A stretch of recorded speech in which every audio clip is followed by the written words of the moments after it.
Si je pouvais m'asseoir avec la version plus jeune de moi-même, je lui dirais juste une chose, tu vas regretter ça.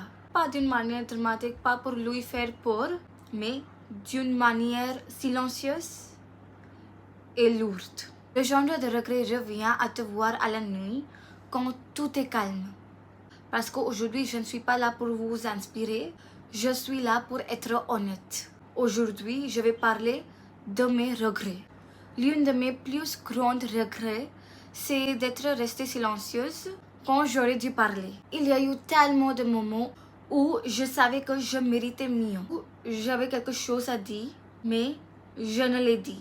Je me taisais pour éviter les conflits. Je ne voulais pas que les gens ne m'aimaient pas. Je ne voulais pas paraître trop. Mais ce que je ne comprenais pas à l'époque, c'est ceci. Chaque fois que tu ne te défends pas, tu apprends aux autres que ta voix n'a pas d'importance. Et avec le temps, je suis devenue quelqu'un qu'on ne prenait pas sérieuse. Pas parce que je n'étais pas capable, mais parce que je ne montrais jamais que je devais l'être. J'ai commencé à ne plus prendre sérieuse au moi-même. Quand j'étais jeune, j'avais une image très claire de ma vie à l'école.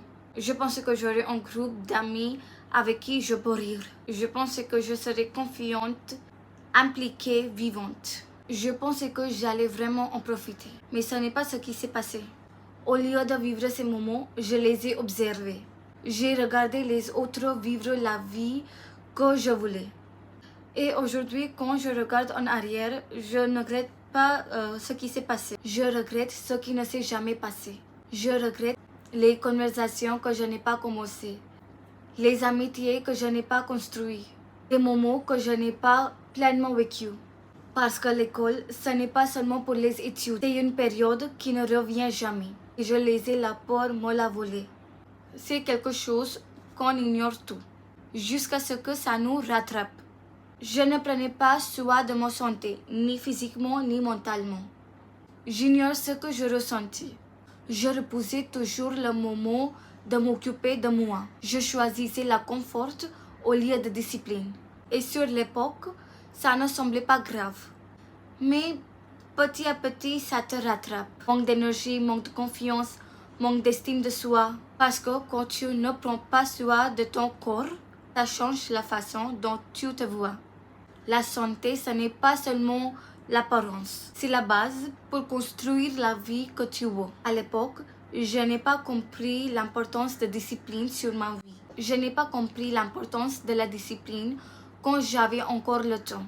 Ce n'est pas que je n'étais capable, c'est parce que je ne m'engageais pas vraiment. Je faisais le minimum. Je procrastinais. Je me disais, je verrai plus tard. Mais le plus tard arrive plus vite que tu ne le pensais. Et quand il arrive, tu réalises que tu as perdu du temps que tu ne peux pas récupérer. Ce n'est pas une question de notes, c'est une question de discipline. Parce que la façon dont tu fais une chose devient la façon dont tu fais tout. À l'école, je n'ai jamais participé aux activités culturelles. Pas parce que je n'étais pas capable, parce que j'étais pauvre. C'est celui qui me fait plus mal, parce que je n'étais pas en manque d'opportunités. Les opportunités étaient là, mais c'était moi qui ne les ai pas saisies. Je voulais participer, je voulais montrer sur scène, je voulais m'exprimer. Mais j'avais peur, j'avais trop peur. Peur d'écouter, peur d'être jugée, peur de ridiculiser. Alors, j'ai choisi sécurité. J'ai choisi rester dans le public au lieu de montrer sur scène. Et aujourd'hui, j'ai compris quelque chose. On ne regrette pas les échecs. On regrette de ne pas avoir essayé. Parce que l'échec te donne une histoire. Mais l'évitement te reste avec les questions.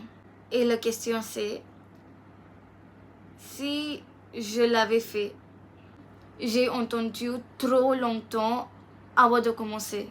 J'ai pensé que je devais être prêt, que je devais en savoir plus, être meilleur. Mais la vérité, c'est que tu apprends en faisant. L'expérience ne vient pas en réfléchissant, ça vient en agissant. Gagner son propre argent change quelque chose en toi, pas seulement financièrement, mais mentalement aussi. Ça construit une forme de respect envers toi-même. Ça construit une confiance différente. Et j'aurais aimé comprendre ça plus tôt. Je pensais que je n'étais pas prête, que je n'avais pas assez de compétences. Mais un stage, ce n'est pas être pour parfait, c'est pour apprendre. L'indépendance, ce n'est pas seulement l'argent, c'est prendre des décisions, c'est gérer sa vie. Et j'ai entendu trop longtemps pour ça. Si tu m'écoutes aujourd'hui, je veux que tu apprennes plus vite que moi parce que les regrets ne viennent pas des grandes erreurs. Ils viennent de petites actions qu'on ne fait pas. Alors, commence quelque part une fois. Parle une fois, essaye une fois, ose une fois. Parce qu'au jour, tu ne te souviendras pas de la peur, mais tu te souviendras si tu essayais ou pas. Et ça change tout. C'est tout pour aujourd'hui. Et c'est tout pour aujourd'hui. Si vous aimez cette vidéo, n'oubliez pas de m'abonner. Bye bye. Bonne journée.